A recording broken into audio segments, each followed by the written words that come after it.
Welcome to Overused Dictionary Corner.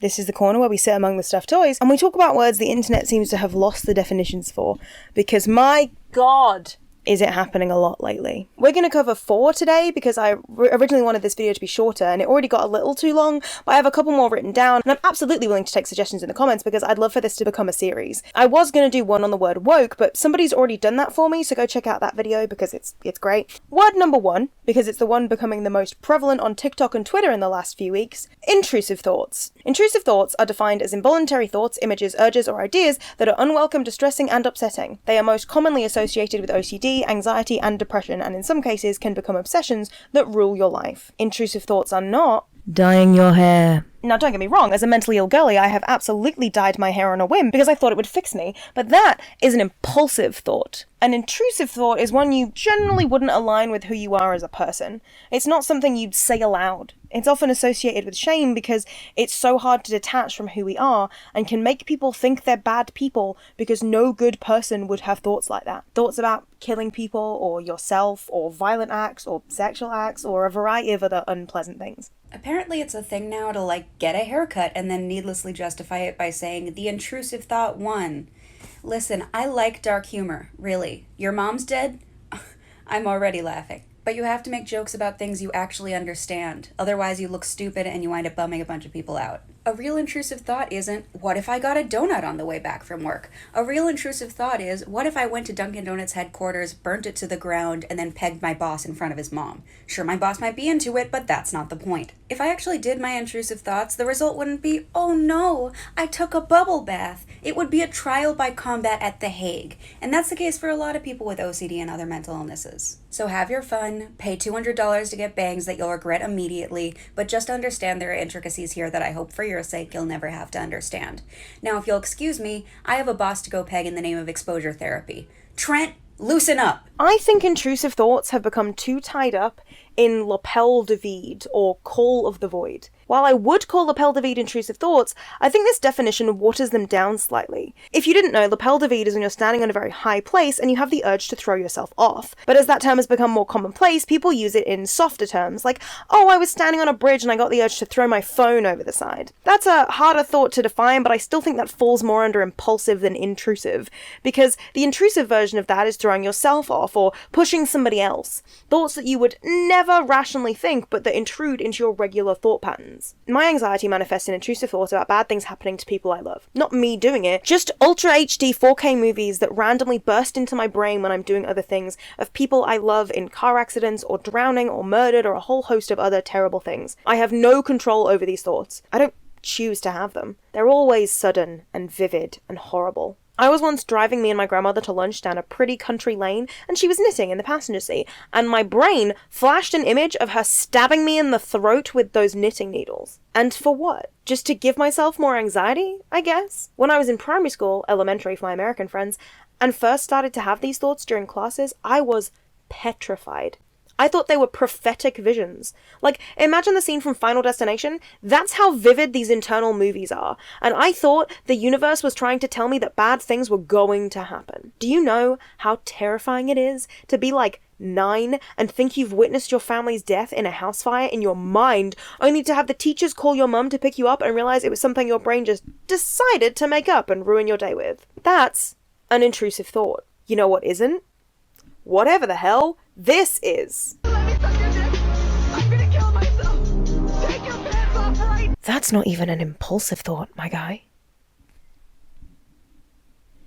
You're literally just describing a thought. I'm not trying to rag on this person because all of their comments are basically pointing out that that is not what this word means, and they took it very well and seem to learn from it. But the fact that this term has been so watered down and overused that it could even get to the point where somebody thinks that this is what it means, unacceptable. Here are my suggestions for possible replacement terms for what you'll actually mean when you're saying intrusive thoughts. Impulsive thoughts. Lapel de vide light. In some cases, literally just thoughts. Tripwire thoughts. And finally, yeet thoughts. Also in the same vein, stop saying OCD when you mean vigilant or anal retentive. Anal is even a funnier word to say. Why are you sleeping on this? Word number 2, gaslighting. Gaslighting is defined as manipulating someone, using psychological methods into questioning their own sanity or powers of reasoning in order to make them more dependent on the manipulator. It comes from the 1944 film Gaslight, in which a husband is trying to manipulate his wife into thinking she's crazy so he can steal from her. Who took it down? Why has it been taken down? Why indeed? Why was it taken down before? Will you please get it from wherever you've hidden it and put it back in its place? But I haven't hidden it. I swear I haven't. Why should I?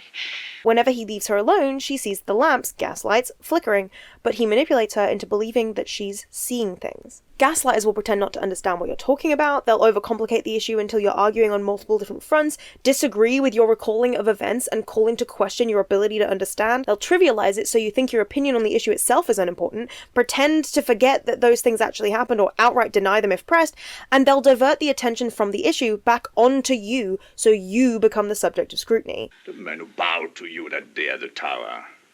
Who is he? Someone from the past? Someone you refused, perhaps? I never met him. I have no idea who he is. Who is he? Why is he dogging my footsteps? I don't know that he is. You lie! Why do you lie to me? I never lie to you. I'm sorry. I should not have said that. You're not lying. It's worse than lying. You've forgotten. You've forgotten him as you forget everything. Gaslighting is an emotional abuse tactic. Do you want to know what it's not? Lying or disagreeing with somebody. Somebody lying to you is mean, but it's not gaslighting. It can be used in gaslighting, but they're not the same thing. All thumbs are fingers, but not all fingers are thumbs, you know? All gaslighters are liars, but not all liars are gaslighters. Likewise, somebody disagreeing with you on something and arguing their side is also not gaslighting, even if they're wrong. People are just stubborn, dude. I highly recommend everybody go read the Oatmeal comic about confirmation bias because we all have it, and it's something that we all have to work on. Trying to influence you does not make them a gaslighter, it just makes them pushy. And yeah, sure, that might mean that they're somebody you don't want to be around. That doesn't mean they're trying to abuse you. It's the same with, like, showrunners aren't gaslighting you by telling you that your ship isn't happening, you know? Like, they're lying, and they suck. I'm looking directly at you, Jason Rothenberg, but it's not gaslighting. A lot of my concern around the broader use of this word is that it's diluting the meaning of it, which makes it harder to describe the actual issue. If you can just call every liar or pushy person a gaslighter, then people being actually gaslit start to think they're just overreacting, and then they'll end up gaslighting themselves into thinking this is just something they should put up with. Like, I find the term gaslight, gatekeep, girlboss as fun as the next person, but calling something out as gaslighting when it's not can be very harmful. Suggestions for replacement terms: lying, just lying. Half the time people use this, they just mean lying. A company queerbaiting you is not gaslighting you, they're just lying. Oh, and speaking of, word number 3, queerbaiting. Oh yeah, you knew this one was coming up, right? Not to quote Wikipedia, but queerbaiting is a marketing technique for fiction and entertainment in which creators hint at but then do not depict same-sex romance or other LGBTQ+ representation. The purpose is to attract/bait an LGBTQ+ or straight ally audience with the suggestion or possibility of a relationship or characters that appeal to them. We've all seen queerbaiting. Whether you were a super hulock Tumblr girly or just a person existing when Disney debuted its 17th first openly gay character, and then it turned out to be a throwaway line or an easily cuttable scene or something in the background that they could remove at a later date, we've all witnessed it in some form or another. What queerbaiting isn't: celebrities telling you their sexuality. Obviously, I have intense thoughts on this because I made a video about it, but I feel like people still aren't getting it because these conversations keep coming up like once every few weeks. Jenna Ortega isn't queerbaiting you. Wednesday might be. That has yet to be seen until they stick or stack the landing of season 2, but Jenna Ortega is a human person whose sexuality is not something to be marketed. Likewise with Kit Connor, Billie Eilish, Harry Styles, Taylor Swift, Cardi B, Ariana Grande, Rita Ora, Tyler Posey, Olivia Rodrigo, and a whole host of other people. Some of the people I just mentioned, like Rita Ora and Kit Connor, felt pressured to come out after the backlash they received. Some, like Cardi and Tyler Posey, have had to argue back against accusations that they are faking their queerness for attention. And some, like Ariana Grande and Taylor Swift, aren't queer at all, but are famous allies to the community. Before all of your conspiracy theorists, Taylor Swift is a lesbian cultist, come into my comments, I want you to know that you're wrong. And even if you're not, it's incredibly inappropriate for you to have devoted so much time to raking through this woman's every public moment near another woman to prove your theories. I don't even like Taylor Swift, and that kind of shit still makes me want to go to bat for her because it's gross and invasive. If you want more of my thoughts on this, go watch my Kit Connor video, but in the meantime, stop trying to out celebrities! You're not entitled to their identities! It's not queerbaiting, they're just living their life their way, publicly discussing the things that they want to discuss because they rightfully have boundaries with the public, and millions of people they don't know don't just deserve to know their sexualities. Replacement terms for queerbaiting. Queer speculation. None of your business. Adults engaging in things I don't need to know about. Beeswax, none of ya. Good for her. Good for him. Good for them. And finally, word number 4, and possibly the one I'm most heated about, grooming. Hey, far-right conservatives, I have a number of questions. The first is, obviously, do you know what grooming means? Followed very quickly by, do you know what queer means? Do you know what drag is? Do you know what teachers are? Do you understand that being taught something is not the same as being indoctrinated into a worldview, and the only reason you think it is because that's how your worldview works? You had to be indoctrinated into it because there's no actual evidence for your claims, so you just assume that's how everybody's living? Grooming is establishing an emotional connection with a minor under the age of consent in order to sexually coerce them. It is something that is done intentionally with great malice of forethought and happens over time. It is an evil, vile, unforgivable thing to do. Do you want to know what it's not? Drag shows, queer teachers, teaching queer history in schools, gay people existing, trans people existing, drag queens existing, non-binary people existing, gender non-conforming people of any kind existing, queer characters being written into TV shows, children coming out as gay, children coming out as trans or non-binary, children not conforming to their assigned gender even if they're not trans or non-binary, trans people of any age using the bathroom that aligns with their gender identity. Also, since I filmed that and changed hair colour, obviously, Fox News has gone on a tirade against asexual people as if they're also somehow grooming kids. Fun for me, because it lets me in on being personally victimised by the right, but also doesn't make any fucking sense.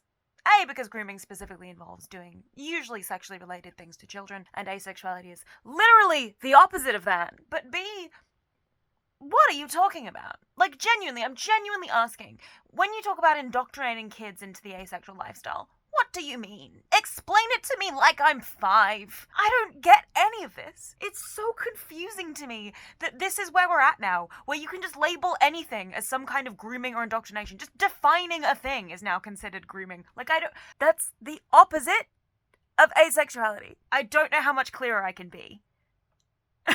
None of that is grooming. None of it. None of it. Because grooming doesn't just mean gay people existing near children, because if it did, I'm afraid that most people in the entirety of history have been groomed, at which point the word has no meaning anyway. It also doesn't mean couples with age gaps. Sure, age gaps are uncomfy, but unless one side was in a position of power over the other, or the relationship started when one side was underage, that's not grooming. That's just gross. As somebody who is fascinated by linguistics, I'm mostly in favour of the evolution of language and words evolving to mean new things, but sometimes when a word means something very specific and we whitewash it so much that it dilutes the word's meaning, I think that's damaging to society and the way language evolves. Literally used to mean literally. Something is actually happening. But over time, people used it incorrectly so much that it became a synonym for figuratively, which you may note is literally the exact opposite of literally. People misuse this word so much that it's now in the dictionary as meaning both things. I literally want to rip your head off! You mean figuratively! No, I literally mean literally. The same with Americans saying, I could care less. Girl, that's not what that means. That means you could possibly care less about a thing, which means you do care now. You mean couldn't care less, because you couldn't possibly care any less if you tried. That's how little you care. Now, this doesn't matter so much when talking about words like this. They're colloquial terms. They get buffed by overuse and eventually become mainstays of interaction, but those rules should not apply to words that have meanings as unbelievably specific as describing abuse tactics, symptoms of mental illness, or negative marketing terms that keep being applied to human beings. This is going to sound very obvious, but words have to mean things. And unfortunately, TikTok has sped that up. The proliferation of language on TikTok and Twitter and the general internet, but especially because of TikTok and how fast moving the rolling discussions on that app are, have spread so fast, it's made things a lot worse. You think about the scandal that happened last week where somebody was referring to their own assault using euphemistic terms, and somebody commented in a joking term saying like, oh, you know, it feels like you deserved that. And then the person was like, are you joking about my assault? And it made the other person look bad, which is crazy because they didn't know. They wouldn't have made that joke if they'd known it was about assault. How were they supposed to know that when the term that they were using euphemistically is so separate from assault? But the language evolves so quickly, and then we just expect people to have caught up and to know what's going on, and then the importance of words gets diminished. It's why the first thing the villains do in 1984 is affect the population's understanding of language. And I know it's cliche to bring up 1984 in these arguments, but I also think it would do us as a society a great deal of good if we all went back and reread that book and then went on TikTok for 10 minutes to see just how much the way our use of language is being altered in a negative way. Because the whole thing with Newspeak in Oceania is that it's a continually diminishing language. Every day, words' definitions change. Words are removed from the general lexicon. Phrases and thoughts and ideas are reduced to single, usually contracted words. Every record has been destroyed or falsified. Every book rewritten, every picture has been repainted, every statue and street building has been renamed, every date has been altered, and the process is continuing day by day and minute by minute. History has stopped. Nothing exists except an endless present in which the party is always right. Conservatives don't want us to teach queer history, black history, unsavory history. They don't want us to indoctrinate our children. That's grooming, they say. But it's not. It's learning. It's being aware of our position in society and history and learning how to make a better future. But they don't want that. The masses never revolt of their own accord, and they never revolt merely because they are oppressed. Indeed, so long as they are not permitted to have standards of comparison, they never even become aware that they are oppressed. I don't want to end this video on a really depressing note, as a lot of my videos keep seeming to end up lately. I just want to remind you to be mindful of how you use language. The words you use matter. They affect the way society sees things, affect the way you see things. If words are buffed and changed enough, they can affect the way you think about them. Every gay person near a child is a groomer, every celebrity is queerbaiting you up by withholding their personal life, everybody who lies to you is a gaslighter, every thought you have is intrusive until you're labeling yourself differently, labeling other people differently, labeling even your own thoughts as abnormal and wrong. Thought crime isn't real. This isn't 1984. But if we keep letting language get buffed over, letting conservatives rewrite history, keep letting abuse get talked over with words that used to mean something, we are on a path towards the future depicted in that book. Orwell might have been early, but he wasn't entirely wrong. At least, not yet. We could make him wrong, but it'll take a lot more of us pushing back. Less censoring ourselves on public apps and social media for fear of being demonetized or suppressed because the algorithms don't like it when we talk about what intrusive thoughts actually mean or what grooming actually is. We need to define what those things actually are, or their definitions can be manipulated into something else, something that can hurt society as a whole. It's insidious, and it happens over time. It happened with woke. It happened with SJW. Those words meant something. One of them was AAVE that the conservatives just stomped all over. We need to push back. More swearing, more defining, more saying what we actually mean, before the meanings get wiped out entirely. But if thought corrupts language, language can also corrupt thought. This is my first time attempting to use my mic setup. I don't know how well it's gone. You can probably hear every single creak of this beanbag. I've had this mic for 8 years, and I've only just remembered that I owned it, so hopefully the audio for my videos should be getting better. We'll see. Let me know what you think of Overused Dictionary Corner. Let me know if you think this should become a series. I should continue this. Let me know if you have any words that you would like me to discuss. Words you think are being misused or overused, or even words that you think are in danger of being misused. Like, you know, once the TikTok girlies get a hold of them. In some ways, I do think that, like, over-defining stuff is bad. Like, having people's labels interrogated in the queer community and, like, stopping trans people who were born in the 80s or early earlier from calling themselves transsexuals when that's the word that they grew up being told they were, telling people my age that we're not allowed to use the word queer because it's a slur, shut the fuck up, telling bisexual people that we're not allowed to call ourselves dykes because that word is like a lesbian slur only. Do you want to know how many times I've been called a dyke? Assholes don't check your label before they discriminate against you. They just see a queer person and lash out. And like, I don't use the word dyke particularly often. It's not like I'm running around describing myself as that a lot. But it's a weird word to gatekeep. These two things are on completely opposite ends of the scale, where like on Overused Dictionary Corner, we're using words so much that we're like misusing them, in danger of evolving them into meaning something different, which could be very bad for the core definitions of those words. But on the complete other side of the spectrum, within the left-wing communities, people policing our own language so much that it's in danger of going full circle the other direction. It's very important to call all these things out as we see them. If you do see people telling somebody they can't call themselves queer, or, you know, something to that effect, that person needs to go and touch grass. So yeah, well, this is the first setup I've tried with the mic. We'll see how it goes. And I think I might try and move maybe into the spare room downstairs for now, because now that I have more equipment, it's taking up a lot of room in my room, and my room is not very big, so the next couple of videos might be in a different location. We'll see. I'm still working on the NHS video. It's taking longer than I thought it would, because going through the NHS takes longer than you think it will, which is the point of the video anyway, so I might end up having to break the video into 2 parts, or like make it into a series. I would rather not, because I don't want to have every video on my channel just be depressing as hell. I hopefully have a few more fun videos coming up soon. I've got videos on obviously Chinese bromances, which I'm really excited to talk about. I have a video that I want to do with my friend Lizette. You may remember from the Kit Connor video. We want to talk about poetry together because that's, you know, part of the degree that we did, but it's something we're both very passionate about. I might start posting a few more spoken word poems on here every now and then just for some flavor, because it is one of the things that I'm passionate about, that I'm good at. It's nice that this channel is growing, however slowly. It makes me very happy to see you all. The way YouTube works is that once you get over 1,000 subscribers and 4,000 hours of watch time, you will be monetized. Well, no, it's not you will be, you can apply to be monetized, basically. That's something I would like to work towards, but I don't want to like beg, because I don't have to. I do have a job. In order to make a lot more of the content that I'd really like to make, it would be nice to be able to be monetized by YouTube. And extra special sneak peek, I have a really, really long, I'm talking like over 2 hours, I'm still writing it, video essay about Psych, the TV series, a whole retrospective basically, and I would really, really love to be able to make that. But if I'm gonna make that, I want to make it right, which means I want to be able to have kind of little scene changes, and I want to do a retrospective about Psych the way Psych would do a retrospective. You know, I want to do it all the right way, which means it's going to involve a bit more budget than I have right now and a bit more time than I have right now.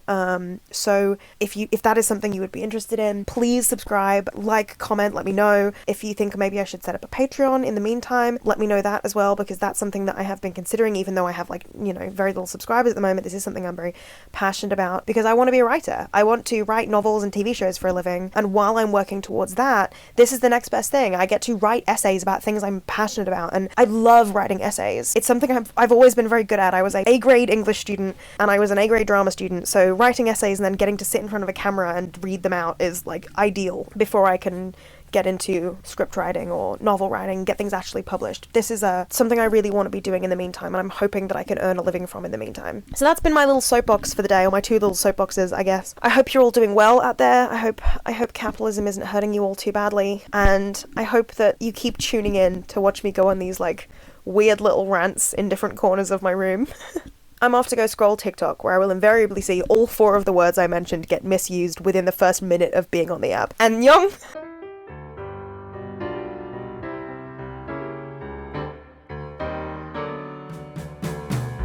Basically just wanted to do something from like a different part of my room.